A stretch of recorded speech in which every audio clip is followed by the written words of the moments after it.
So I think what we should do then is we should kick off anyways. I'm not sure how you guys are feeling about that, but it's really nice to have you all here. Fridays work well for me. I hope it works well for everybody else. It's a nice end of weekday to start off with some thinking that's get your mind going. So this morning's session is on value orchestration. And just before we kick off, I just want to go through again one of the main reasons that we started Catalyst Collective. And I think it's because, you know, what we were finding in the marketplace with all our customers, that everything shifted. Businesses shifted, the way people look at organizations shift, the way people look at themselves and how they feel threatened or fearful of their own identity because their own identity is linked to the knowledge they have, and how that's all shifted now because they're thinking, well, if the knowledge I have is available to everybody, what does that mean for me? You know, if my job is going to change and I don't have a job, what does that mean for me? It's a loss of identity. So I think there's a massive shift everywhere, and everything is moving and shifting, and I think it's making life difficult for people. And so their go-to is really old ways of thinking, and that's what they want to do. So, you know, you find a lot of people going to old books, old plans that have worked before, and they haul them out, dust them off, and think, well, maybe there's something in here that I haven't paid attention to. And I think that's not the issue. The issue is we need to look at things differently. We need to have a different view of things. So we've got a very short little video which I want to show you. And you must have all seen it a million times. You know, you draw a circle on the paper and you put an ant in the middle, and he can't seem to cross the line of the on the paper. He won't go outside of that circle. He wanders around inside that circle continuously. So I don't know if you've seen it. It's often played on Steve Bartlett's videos, but there's also quite a few videos like that, and Charles can pop it into the chat so that you can have a look at it. And I think really the thing is we are programmed to believe that these boundaries are there and they don't exist.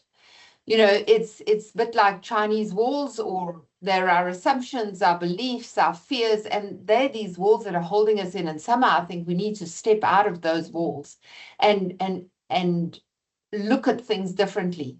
So this morning, that's what we want to do. We don't want to see the world as it is or as we are, you know, because we don't see the world as it is. We see it as we are, and our worldview and what we grew up with and how we operate within that worldview. And I think we need to look at things differently. So we have these invisible boundaries, assumptions, and beliefs.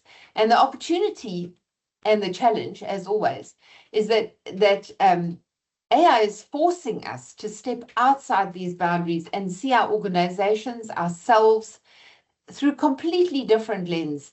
And I think that is a big challenge for us. And so instead of us looking at an organization just as a group of people that are put together and are put together to optimize activities and create efficiencies and money, we need to look at it more as a value chain. And so this is the concept behind our session this morning, which is on value orchestration. So I'm going to hand over to Temba, who's going to speak of it from a people's point of view, and then we'll hand over to Miles, and then to Devon and Sonia. Temba, up to you. You're on mute, Temba. Temba, you're on mute. Thanks. So fix the video, fudged the audio. Morning, everyone. I can see you now. Yeah, it's weird. I've logged in from my phone and it works fine, which is the oddest thing ever. Microsoft, yeah. So I think as a starting point, and I'm probably the only one that looks like I've been around for the last century, but we've been organizing our organizations around activity, right? So the business of business. But if we look at today, and Linda was speaking about a session she attended yesterday, the organizations that are winning today are optimizing value flows. You just have to look at what's happening to the automotive industry. In this country, we're rolling new cars in off ships, off at lower prices than we can manufacture them in Roslyn. in the past world that should not be possible. If you look at your own organizations and maybe even the way you've structured the way you work today, you have your revenue sitting in a special pot around sales, marketing, product, and ops. Culture sits with leadership and HR and every manager in your org. Innovation is in the basement with the super techies, and with your CTO, and your customer experience then sits with your frontline staff. So we look at orchestrating vertically in organizations, whereas the value is actually created horizontally. And the polyfiller or the cement in these thin walls are leadership. So if you're on this call, you're probably living in that space where you have to manage a vertical P&L across a complete value chain. So, and we measure those activities really, really well. We look at, hours worked, projects completed, how many emails did we respond to in a day? I think, raise your hand if one of your personal KPIs is 0 emails in your inbox by close of business. How many dashboards and what the dashboards are saying in terms of today's performance. But the real question is, what value did that really create? And we have to speak about AI in this conversation or in this equation, because AI is exposing us because they or it or she or him do those activities better than us. If anybody can optimize their mailbox quicker than Claude, raise your hand, you're hired. If anybody can pass payroll data and do bonus schedules quicker than your average LLM, again, you're hired. But how busy are we is no longer the metric. Activity is becoming cheap, value is becoming precious, and that precious value comes out of orchestration. And when a good cliche becomes legendary, and we've all attended a talk where there's a big picture of a conductor in front of an orchestra, the point I want to make around that is that very rarely can that conductor play all the instruments in the orchestra. Very often, that conductor can stretch all the instruments in that orchestra and all the apex predator flautists into different genres. And when you get those instruments humming, that's when you get the goosebump reactions from the crowd, and that's when you create true value, and nobody walks out of your performance thinking, what did I just pay for and what did I just see? So Miles has done a lot of work in this space looking at border spanning value creation in organizations, and I'm going to hand over to him quickly. Over to you, Miles. Yeah, thanks, Tim. Thanks for setting the scene. I just want to say hi to those people we hadn't said hello to you, Terry, Jemima, and then my friend Hashmukh. Are you still in Kenya? I haven't seen you for years.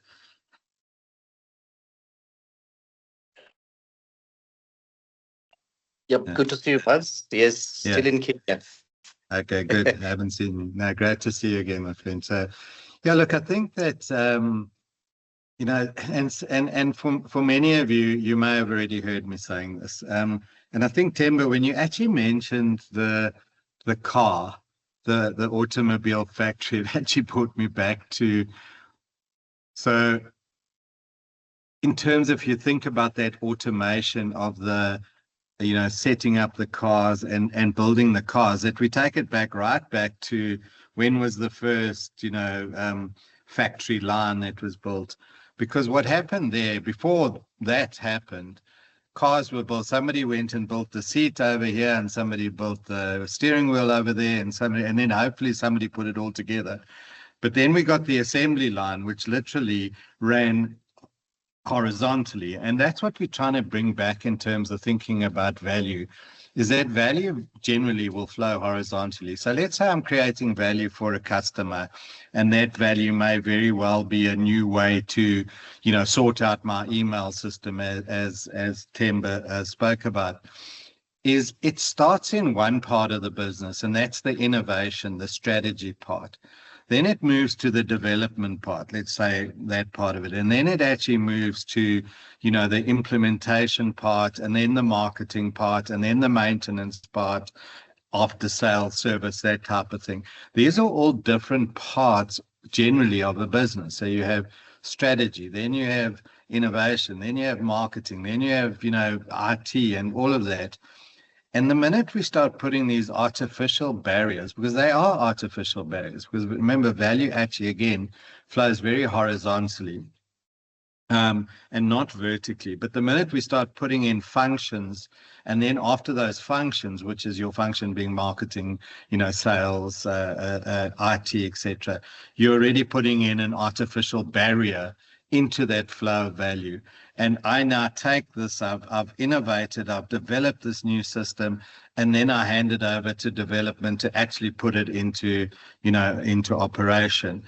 I'm most probably going to wait for development for 3 months, because development already have their own, backlog of work that they're trying to drive.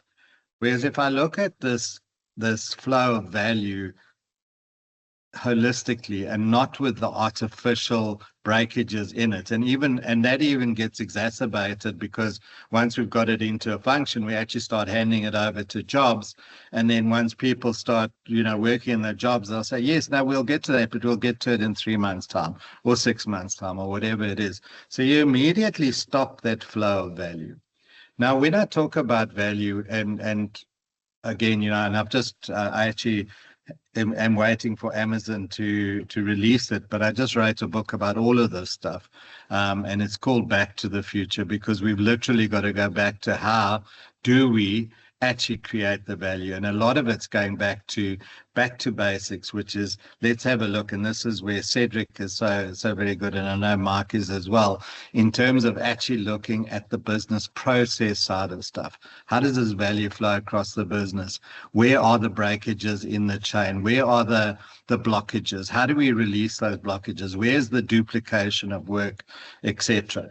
So we've got to go back to that basics. MIT did a study, I think it was released in August last year, where they said that 95% of AI initiatives are not achieving the value they were meant to achieve.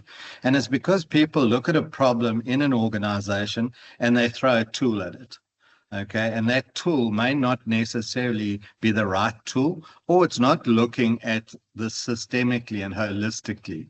So again, for those that have heard me use this example, excuse me, but I'm going to use it again for those that haven't. I did work for a bank in Mauritius, and the guy that was head of their treasury department, he said, he had been so excited because he had automated the whole treasury department. But he said he soon realized that even though the Treasury Department was automated, he had actually created more work for other people in the business.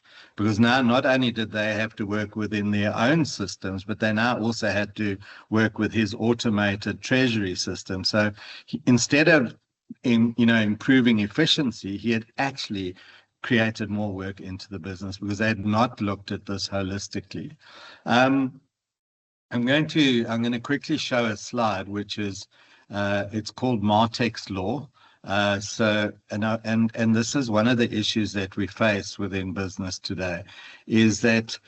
Sorry, just a second, Miles. If people can't see this, maybe just pop it in the chat window and they can see it. While he's talking. Yeah. Okay. Charles will Please do, drop because it. we can't. Yeah. Yeah. Okay. Charles will drop it in the chat window so that you can see it. Yeah, all right. So Charles will drop it in there. So essentially what this Martek's law talks to is it basically says that the rate of innovation, the rate of change that's happening in the world right now is exponential. We've just got this wave and wave of change, and it's just getting, faster and faster. Justin Trudeau at the World Economic Forum in 2018 said so the world's changing faster today than it's ever changed before, but today's the slowest it'll ever change into the future. So I think everybody agrees the rate of the change is exponential. The problem is that the way that we manage our systems, the way that we manage our businesses, the change is very logarithmic. It hasn't changed a heck of a lot over the last 20 to 30 years in terms of the way that we run businesses. And this is one of the challenges that we face now, is that you've got And I'm just going, and yesterday so somebody on the group yesterday said, what's the story about? And, what about HR? And to me, when we come to value orchestration, I honestly believe that the old HR department is best placed to do this value orchestration. Because if you think about it, in today's world, we've got 4 groups of workers. So let's have a look at this value. So this value is being created. Then we break that value down into capabilities. So what are the capabilities we require to deliver this value? Then we break it down to skills. So what are the skills required to deliver the capabilities? And then once we know what those skills are, then we look at the 4 different categories of workers in the modern workplace. And I think this is where one of the first, points is that needs to come across. Your 4 different categories are still your full-time employees. We still need them. You still need your contingent workers, your contractors. We still need them. Sorry, I don't know. Sorry. And then you've got your ecosystem partners. So that's the 3rd category. Now, what do I mean by ecosystem partners? Let's say you're a bank and you want to develop a whole new blockchain capability. Well, you could take a couple of years to do that, but by the time you've developed it, somebody's already way ahead of you. So rather go to a company that is actually, an expert at blockchain and rather partner with them and let them come in. So that's your 3rd category of worker. And then in today's world, obviously, we've got our 4th category, which is our digital workers. Now, those are your bots or your AI agents or your agentic AI agents, okay? And so I don't think anybody can dispute that we've got those 4 categories of workers in our system now. But when we start talking about value orchestration, who's getting them all to work together? That's my big question. Because if we leave it back to the traditional space, HR will be responsible for looking after the people side of it, but predominantly the FTEs and the contingent workers potentially, and they don't even necessarily always look after the contingent workers. They're mainly focusing on the FTEs. Then you've got the different divisions most probably working with the ecosystem partners.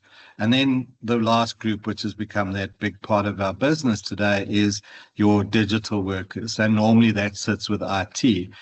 And who's bringing all of that together? Who's bringing all of those 4 groups of people together to be able to orchestrate the delivery of that value across the business? And in my mind, and it will depend on the business, I think that the HR department should actually start looking at that. And if they don't, they're going to become obsolete. Because essentially, at the end of the day, we're going to have all of these big gaps in workflow delivery, and they're going to become obsolete. And, so somebody else could potentially pick that up. It might be operations, it might be IT. But I think the argument is that some part of the business, maybe even a whole new part of the business, needs to pick up this orchestration of value that's flowing either to your customers, to your employees, to your shareholders, or to the communities you operate within. And it needs to be a holistic, systemically thought through system that actually leads us to that value orchestration. So yeah, yapping on it's something I can talk about it so much that I wrote a book about it. Okay, so I'm not going to go. And anybody who wants a copy of the book, just pop your email address in the chat and I'll send it to you.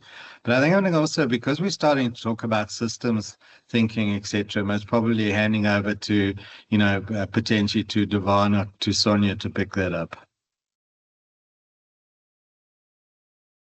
Cheers, Miles. Appreciate that. Yeah, I think, guys, as Miles and Temba were talking, I was thinking to myself, geez, how do I jump in here and sort of bring this down to, from a visionary and a strategic layer that both Temba and Miles have articulated upon. When we go back to work next week, Monday, and we try to think about how do we bring this to life, how do we make this a bit more practical, I think that's probably one of our key challenges, right?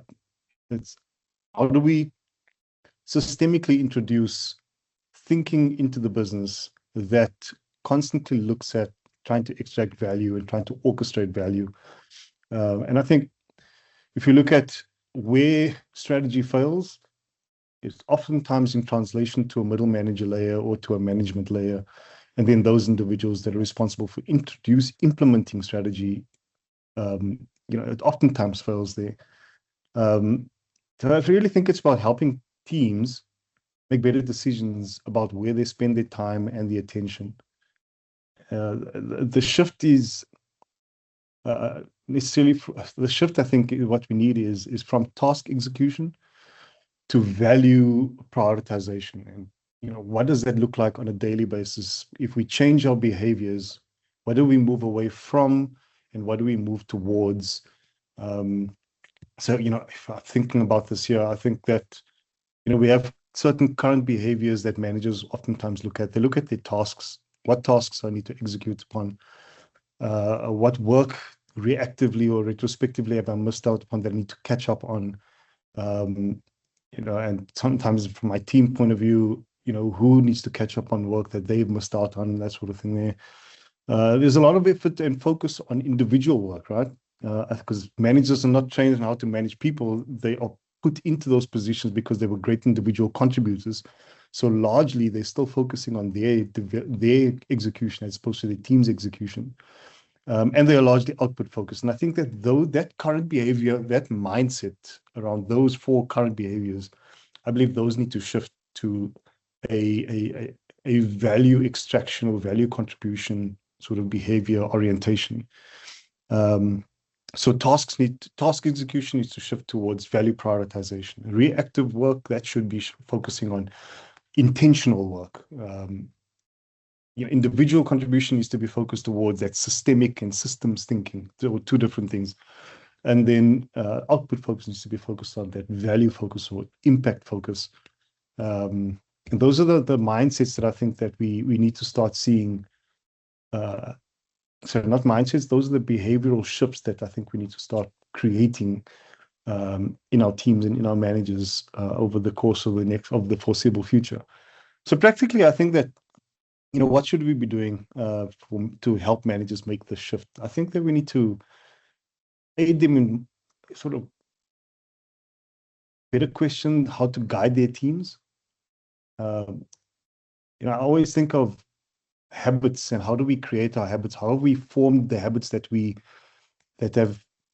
have we built the habits that have formed our behaviors and our characters of today?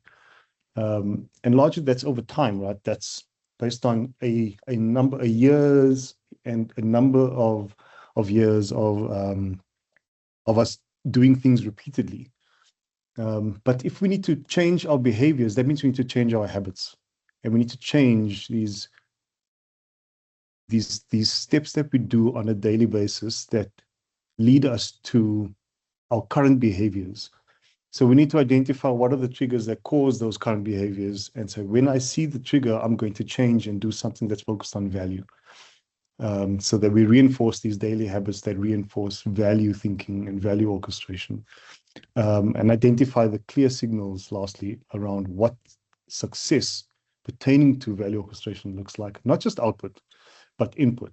And I think we as HR professionals and people professionals play a critical role, not just in training, but in embedding this into the artifacts that make people function, make organizations function rather, which is performance, routines, and tools. And I think that, Miles mentioned something extremely important around the fourth employment contract that's entering into organizations, which is the digital employee or the technology-oriented team member. So especially with that, the constraint is no longer just capacity, right? I think capacity is, our capacity is, sorry, now I'm thinking on the spot now. I think capacity is not necessarily just people, it's thinking capacity. And our thinking capacity is flooded because we've got access to more information. So judgment becomes so much more important.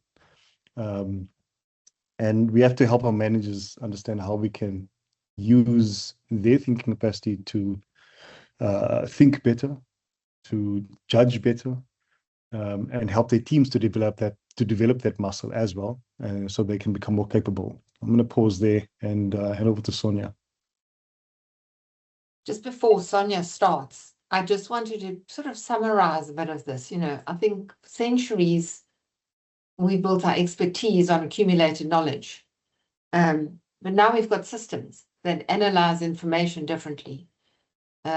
We can identify patterns that humans miss, you know, and sometimes this AI changes our assumptions, and it exposes blind spots. And so it's an entire perspective shift.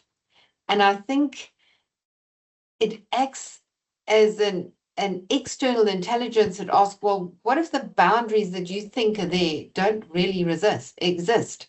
And I think this is what's making people feel uncomfortable. So I don't really know if it's AI. I think it's this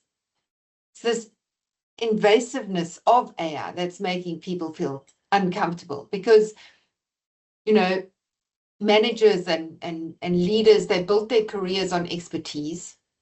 The consultant who built their careers on analysis and diagnosis, and the organization that built a culture around control and efficiencies and outputs. And all of these are all being challenged at the same time.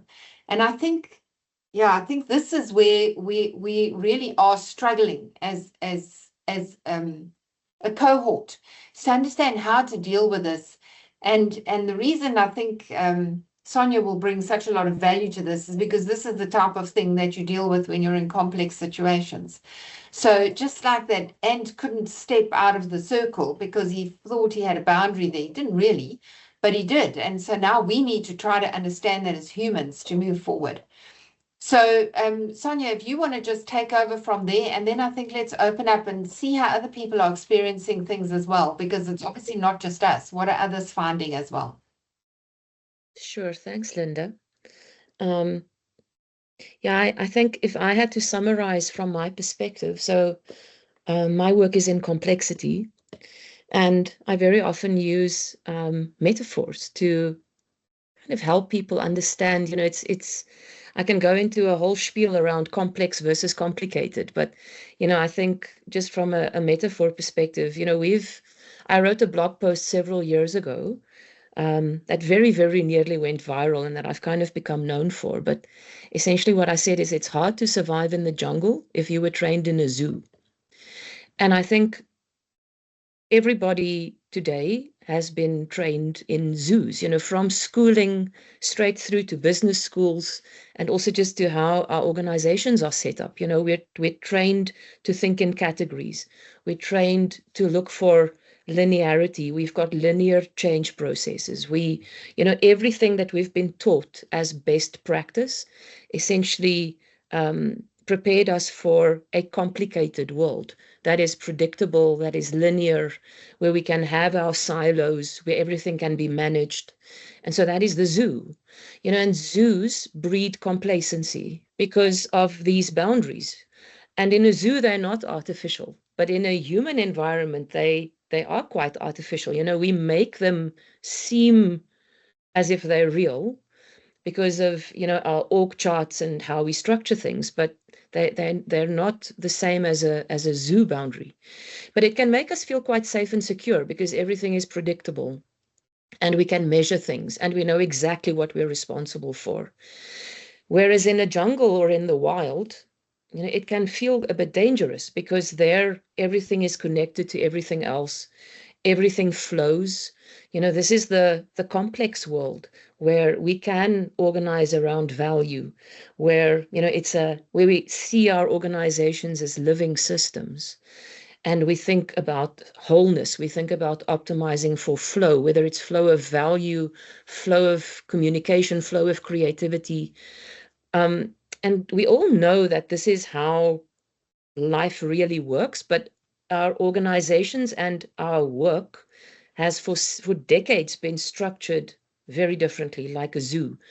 And we also incentivize zoo behavior. So if we expect people to suddenly step out of it, we need to rethink everything. We need to rethink how we structure things. We need to rethink what we incentivize, the targets we set, what we define as success. And so this is why it's quite difficult, because all of our systems have been set up to incentivize and drive a particular behavior, and that is what we're trying to shift. And I think, to echo what Linda just said, is AI is accelerating all of this, because AI can do zoo way better than we can. So all of these complicated ways of working, AI can do better. And so the invitation for us as humans is now to shift into complexity. It's to shift into the jungle, into the forest, into the ecosystemic view of things.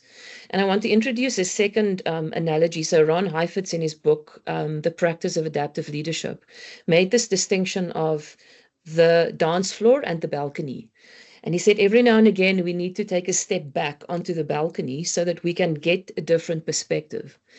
And I think this is probably the you know, to echo what Devon said, you know, something practical is we really, in this world that's going so fast, need to take time to slow down and take a step back, because we're all in this frenetic dance that's going on the dance floor. And when you're on the dance floor, you can't see patterns. You're just kind of sucked into the busyness. If we take a step back and we get a balcony perspective and different perspectives, you know, this is also where judgment lives. It's where we can tap into our intuitive capacities, not only into our cognitive abilities. Then we can see what are the patterns, where are the opportunities, where do we need different capacities.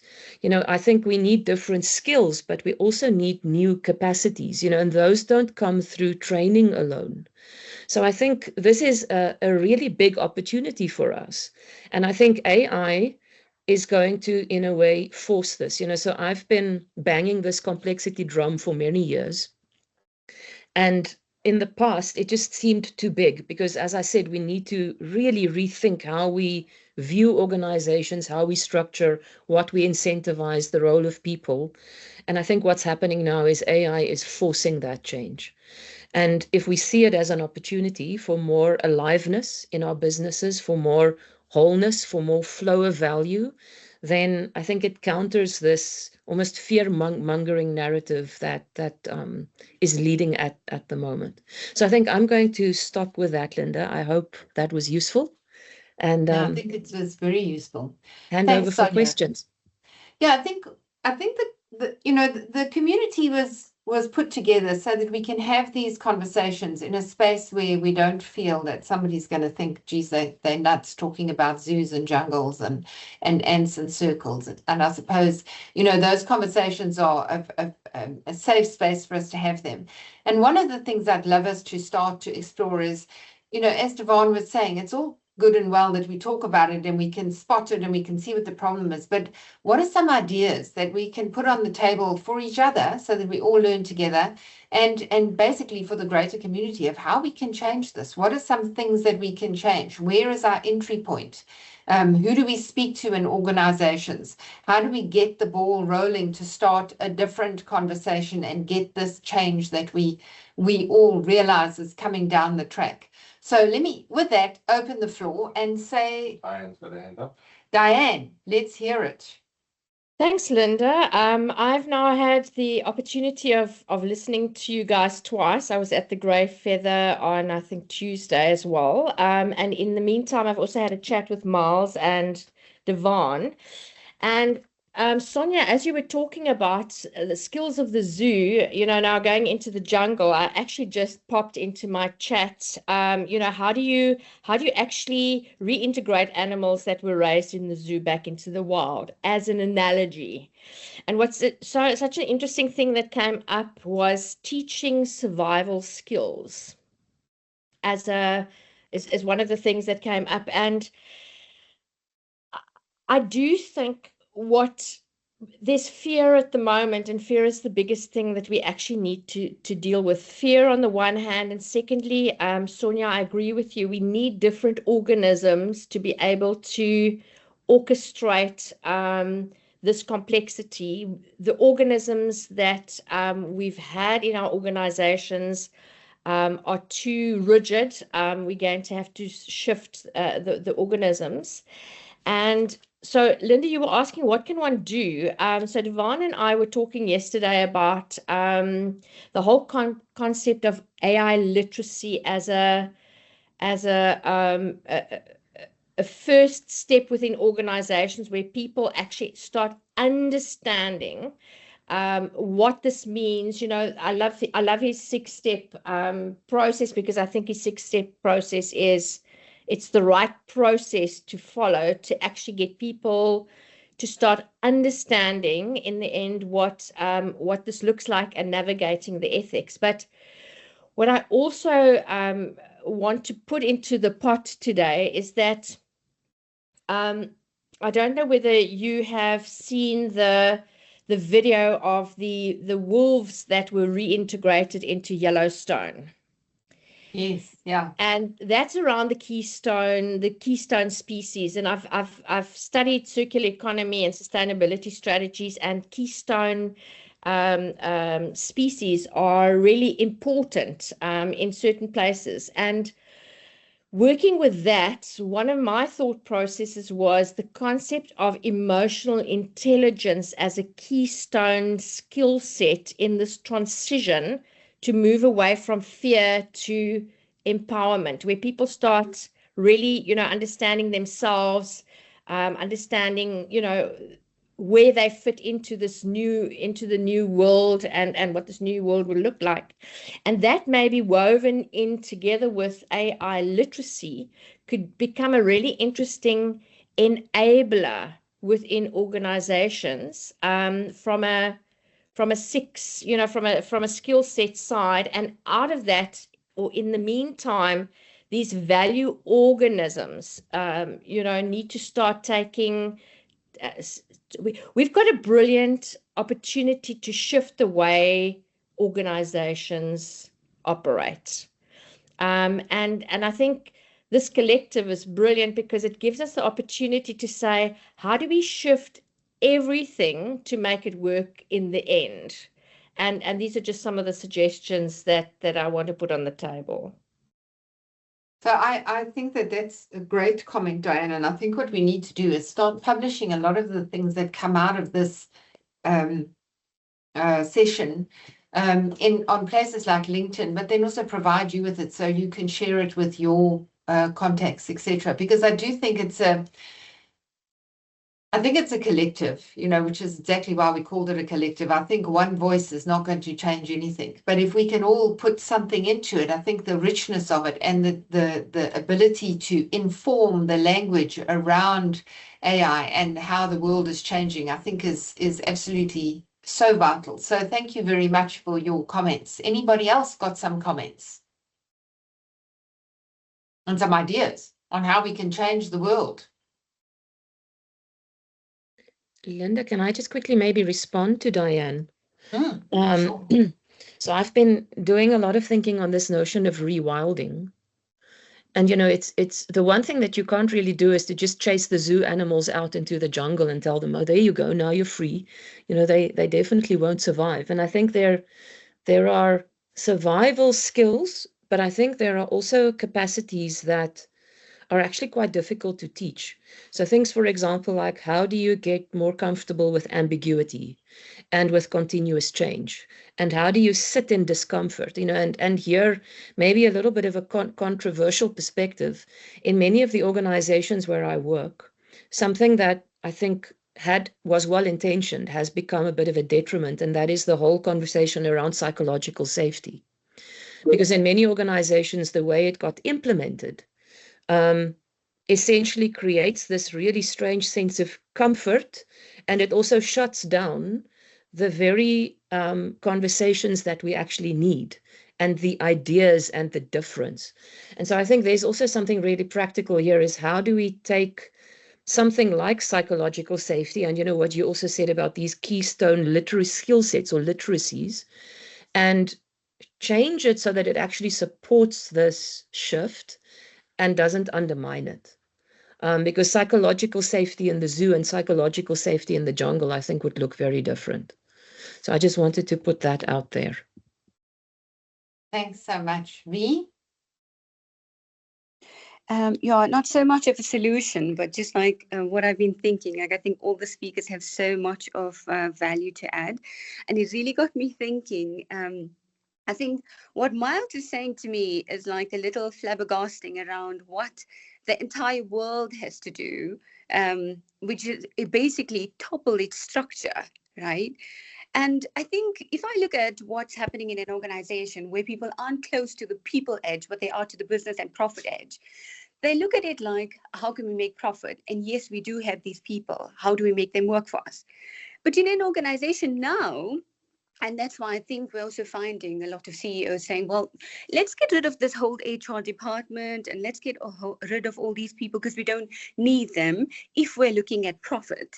So now the question I think is maybe like asking, as a CEO or as leaders, we can do this job without the people. How do we just take the automation and do that?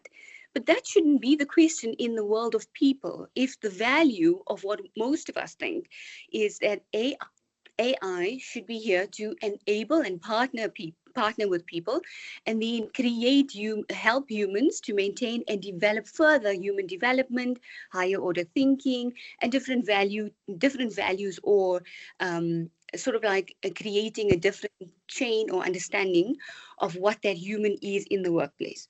The thing is, it's almost like this hierarchy that's there is like there's the CEO. It's like you're climbing this hierarchy to get to the CEO. And the CEO and all its leadership then have to kind of break down who does what, and where's all the details going. And I think we're always led by, like, what you guys are saying, like we've always led in the space of what we know.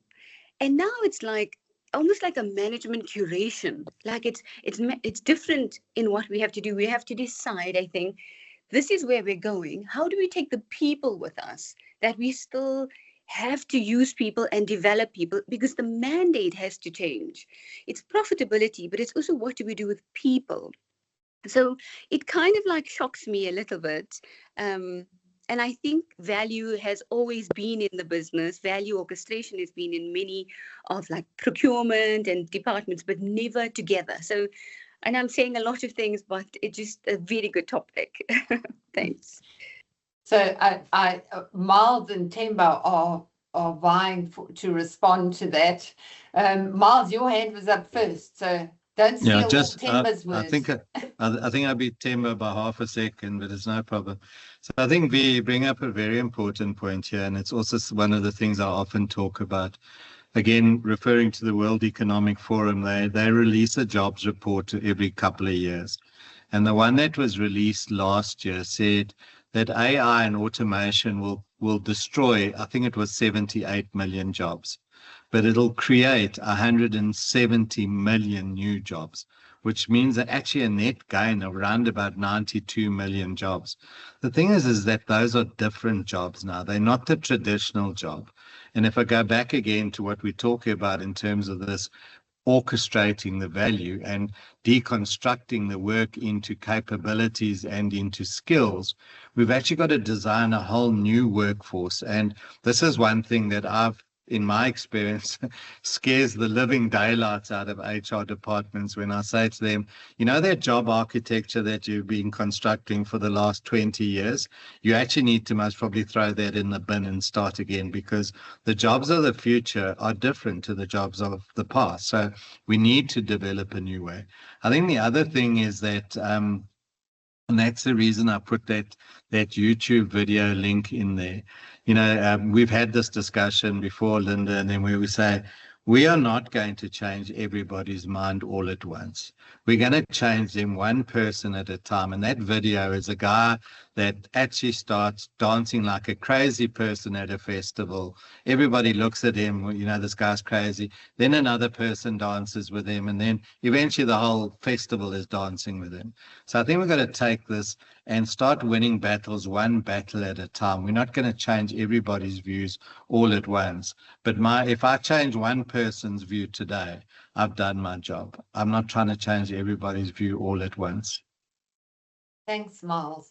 Yeah, that's a very good point. Temba. Yeah, V, you make a really good point there. And one of the things that I've been thinking about and talking about a lot is how the organizational pyramid is beginning to turn itself upside down, because the base layer of transactional administrative work is being shrunk by AI and systems and platforms. So if you've ever watched kids playing on the beach with sand and buckets, you fill the bucket with sand, right? And you pack it tightly. And what do you do if you want a nice sandcastle? You flip the bucket upside down, plant it firmly, and then lift gently. It's the same shape, it's the same sand, but the order in which it operates might be a little different. And I think those kind of radical shifts in organizations are scary. The fact that most interns in your average corporate know more about AI than the C-suite must be terrifying to the current worldview and world order. And we're all part of it. So, you talk about rewilding animals. I'm going, you're not even taking a species into its natural environment. You're putting it in a different environment. This is you taking penguins to the Amazon, and if they're the Madagascar penguins, they'll make a plan and survive because they just skilled differently. But it's not about putting wolves where wolves are built to thrive. This is about putting wolves on Mars and going, okay, guys, what do you need to do to unwolf yourself and survive in this space? That's the world we're living in. Yeah, I think it's very daunting. I think that I think all the organizations that I speak to, it's as though their answer to it is just delay. It'll go away. It's a bubble. We'll work it out. We'll watch what others do. And so it's sort of like a wait and see. Yeah, I'm not so sure, actually. So, Cedric, I saw you there holding your head for a second. I can see you, just if you thought I didn't. What are your thoughts on this? Yeah, a lot of thoughts and little time left. So, a lot of folks have spoken about change and complexity and the fluidity of commerce at the moment. And, my central hypothesis is we need to define things and articulate them, so we can understand them. Just like the human genome gave us great insights into, how humans function. I'm all at inspecting processes in an organization, articulating them in detail. And once I have them, on the dissection table, I can then start manipulating and seeing how these processes interact. Because essentially an organization is a choreography of process, right? And that's the complexity. And AI is taking over components of that complexity of the process. And we need to do that with forethought rather than being reactive. So, my thinking is I've derived a paradigm to look at exactly what constitutes a process in any organization, and it's 5-dimensional. And with those 5 dimensions, I can assess the impact of AI or any technology for that matter on the process itself, as well as upstream and downstream. So I think, depiction methods to help us deal with the complexity is critical. And as Miles said, there's new jobs being created. And I firmly believe one of the high demand jobs is those folks that are able to look at an organization through the lens, of the process. And it's not just an old process. It's not the old 1960s definition of a workflow. We need a 21st century definition of what constitutes a process, right? And we need science to help us articulate this. So I believe once you have that skill and capability in the organization, you can assimilate, absorb, and apply the technology thoughtfully, and understand the implications and effect, and also understand what's going to transpire with a workforce. Because, my view of a process in terms of the 5 dimensions is, firstly, it needs to be purpose-based. There needs to be some purpose. That purpose gets dissected into activity. Somebody on the call earlier spoke about tasks. And yes, you spoke about HR tasks. At one of the large banks here, we dissected all the tasks or activities there must have been about 10,000 tasks, right, in the old way of working. So there's activity, there's people that doing those tasks or technology doing them. There's data being consumed and produced. There's locations. Is it virtual? Is it at head office? Is it in the branch? Where is it? And there's time. There's the temporality. You know, the timing of work has to be thought through. So if you put that all into the mix and dissect that and can articulate that using technology, by the way, you can have a very good understanding of actually what's transpiring. And once you have that understanding, you can start doing scenarios. You can say, well, what if we introduce AI here? What if we introduce that technology? What happens to the people element? There's a responsibility aspect. Do roles change? And you'll find roles are going to become more fluid, right? As somebody else mentioned. But we need to attach those roles to activity and tasks dynamically. So you need this composite picture, just like the DNA strand of an organization. You need to tweak it and eke out, you know, the inefficiencies and keep a handle of it visually. So, you know, that's something I hope I can contribute to the group, is sharing the way I help customers and people in the world, in the academic world too. I do a lot of training on you know, articulation of complexity, and once you can see it, you know, it's described now, you can remediate and you can change and you can make a difference, and it becomes less scary at the end of the day if you can see it, you know. But if it's nebulous and we talk about complexity and value and so forth and AI, these things are scary terms for a lot of people. But if I can show them at a detailed micro level, you know, here are the activities, this is what shifts, then it becomes a lot more palatable and deployable. So anyway, I hope that I think that was very makes sense. useful. Thanks very much. All right, we're sitting with sort of 2 minutes. Charles has been keeping track of what we've been saying. So maybe he wants to just summarize for us. And just before he does that, for anybody who's got somebody they think might find this forum useful, please send them the link to apply to join. And yeah, then we'll see you every Friday. And unless we have a special session on, then we'll have you into the special session. So thanks very much. Charles, do you want to just summarize and close for us? Yeah, so just to overcome the technical challenges that we experienced today as well. So what we'll do is we'll reissue the calendar invite or the recurring calendar invite to make sure that all the settings are correct. So apologies for the inconvenience today, but thinking about the practicalities of value orchestration and what that actually means practically, there's 3 things that I maybe want to use just to sum up today's session and to make it a bit more practical, to take away with and to help stimulate our thinking even further as we go our separate ways. So the first thing I'd like to talk about is the shift from delivery to coordinated value. So we need to make that shift, but what does it actually mean? So perhaps we should be asking, what tasks must I complete? So we kind of like, that's the old way of thinking. So instead of asking, what tasks must I complete? Ask, what outcomes are we trying to improve and who needs to align to make it happen? So you're looking at things from a completely different perspective. It's taking yourself out of the situation. And what does that do?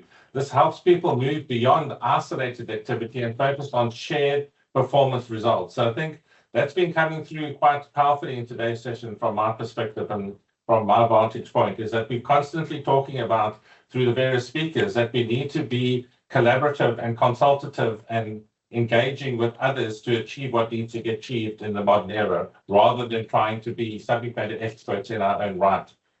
And then secondly, make value dependencies visible. So what does that mean? So before we start to actually do any work, we need to map the people, the decisions, handovers, and friction points that affect the outcome. So be almost like planning what we need to do well in advance of actually doing it, and trying to create the visibility collectively across all the participants that are involved, because it'll make it easier to see where the value is being blocked and what needs to be coordinated across the system. So we want you to understand friction points, we want to understand blockages, and we're wanting to map out the people and the decisions and the handovers that need to be collectively thought about and managed. And then lastly, the third one would be to promote contribution over ownership. We want people not to necessarily own everything and to be the ones in control. We want them to participate. So we want them to contribute. So we want to encourage teams to ask, how does my work enable the next person, team, or decision? So that example that I think Miles gave earlier about the Treasury basically going ahead and doing what they need to do, but basically realizing at the same time the shortcoming in having that approach. So we're wanting to build a mindset where people focus less on control or territory and more on collective process. So I think the collective, the Catalyst Collective itself, is where we are trying to actually give all the minds and thoughts and actions a voice and to allow us to soundboard our ideas and thinking of each other to be able to take powerful steps forward. So thank you very much for your participation and your involvement. Very much appreciated, and I'm looking forward to the next interaction, which will be the last Friday of June. And with that, I think we'll take some out.